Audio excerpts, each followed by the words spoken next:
And if we don't see that splintering away, as you point out there, there's a potential that this becomes even more deadly for the people demonstrating on the streets. If the Supreme Leader still has that stranglehold over the military, this potentially is an even bigger flashpoint on the streets. It could be. It could be. But at this point, the internet blackout has been partially lifted, and we have a little more information trickling out, a little bit more success at getting a hold of people inside of Iran. And the government would not have opened even a little bit if it thought that it did not have a modicum of control over the trajectory of the protests. So I believe that uh, regardless of how it bodes for the outcome of the uprising, it appears at this moment that, at least as far as the government is concerned, they believe they have a little bit more control today than they did yesterday.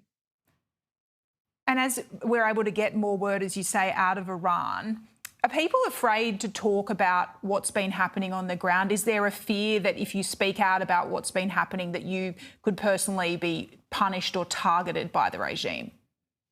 There definitely is a fear. I myself know of several people who have been able to get a hold of loved ones in Iran, but those loved ones have been very reticent to speak openly about what exactly is happening. They've just conveyed that they are okay and people shouldn't worry, specifically about their family.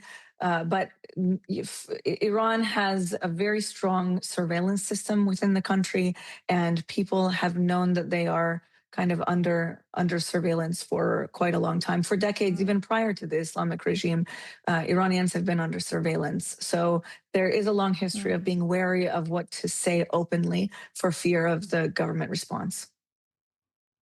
And we've seen templates with previous other leaders of deciding at certain points to flee the country. I wonder your assessment on Ayatollah Khamenei. He's been in power since 1989. Is he a kind of person who'd be willing to voluntarily give up power, potentially flee to a country like Russia, or would that seem to be an option he'd be unlikely to take? To me, it seems unlikely for several reasons. One is he is already in his late 80s and succession plans have been in place for a long time. So for the Islamic Republic, it would be probably the wrong signal to send if he were to outright flee, even if we thought that that was imminent, which I don't see the signs of as yet.